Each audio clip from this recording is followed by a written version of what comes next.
সেই ব্যবস্থাটা কি, ওনাকে যেতে হবে জমালয়ে। জমালয়ে যাওয়ার পর চিত্রগুপ্ত কম্পিউটার খুলবে, সেখানে আপনার ফাইল খুলবে, সেই ফাইল খুলে আপনার সমস্ত প্রকারের কার্যকলাপ দেখবে এবং সেই সঙ্গে দেখবে আপনার পুণ্যের পুঁজি কত হয়েছে, সুকৃতির পুঁজি কত হয়েছে, তাই না? আপনি কত ধর্মপরায়ণ, কত ধার্মিক, কত ধর্ম করেছেন, সুকৃতি করেছেন, পুণ্য করেছেন, অপরের জন্য কেঁদেছেন, অপরের সহযোগিতা করেছেন, যার মুখে অন্ন নেই তার মুখে অন্ন তুলেছেন, যে পিপাসার্থ তাকে জল খেতে দিয়েছেন, তীর্থভূমি গেছেন, শাস্ত্রাদি অধ্যয়ন করেছেন, মন্দিরে গেছেন, প্রণাম করেছেন, মন্দিরে ভোগের ব্যবস্থা করেছেন, আরতির ব্যবস্থা করেছেন, বিভিন্ন পবিত্র নদীতে স্নান করেছেন, এগুলো কি সুকৃতি বা পুণ্য?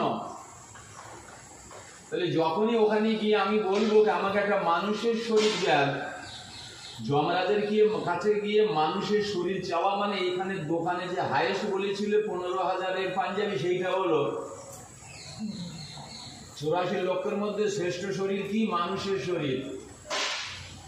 যমরাজের কাছে গিয়ে মানুষের শরীর আবার পেতে গেলে কি দরকার? ভক্তির পুঁজি, পুণ্যের পুঁজি, সুকৃতির পুঁজি।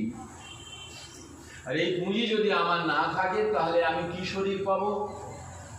মাকড়সা, টিকটিকি, মশা, মাছি, ব্যাং আদি আদি আদি আদি, কেন্ন, কেঁচো আদি আদি সব শরীর পাবো, তাই না? তাই তো বোঝা যাচ্ছে তো? শরীর অবশ্যই পাবো। যদি আমি একটা শরীর ত্যাগ করেছি তো আমি অন্য একটা শরীরে অবশ্যই যাব, নিশ্চিত রূপে যাব, কিন্তু সেটা নির্ভর করবে আমার বিগত দিনের কার্যকলাপের উপর, আমি কি কার্যকলাপ করেছি। আর খুঁজে দেখা গেল আমি কোনো প্রকারের সুকৃতি পুণ্য আদি অর্জন করিনি, বরঞ্চ আমি কি করেছি? পাপ করেছি, অপরাধ করেছি, অপরের ক্ষতি করেছি, অন্যের মুখের ভাত কেড়ে নিয়েছি, অন্যের মুখের জল কেড়ে নিয়েছি, তৃষ্ণার্ত রেখেছি, কাউকে ক্ষুধার্ত রেখেছি, কাউকে শারীরিক কষ্ট দিয়েছি, মানসিক যন্ত্রণা কষ্ট দিয়েছি, তাহলে আমার তার ফলস্বরূপ বিভিন্ন প্রকারের যাতনা ভোগ করতে হবে। ওই যাতনা আমরা দুইভাবে ভোগ করতে পারি।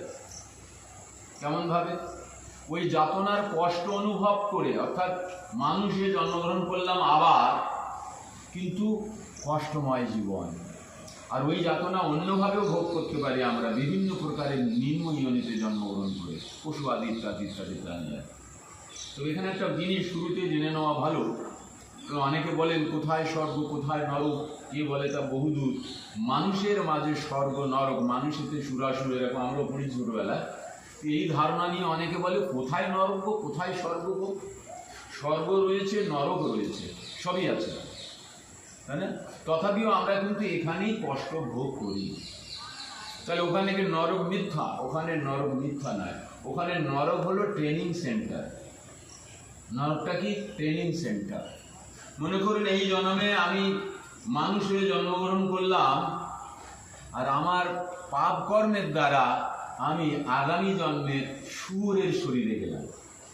তাহলে শুয়োরের শরীর গেলে আমাকে কি খেতে হবে? বিষ্ঠা, মল, দুর্গন্ধ জিনিসপত্র যেখানে পড়ে আছে, মানুষ খায় না আদি, সেখানে যেতে হবে, খুব আনন্দে সেগুলো খেতে হবে। তাহলে আমার চেতনাটা কেমন?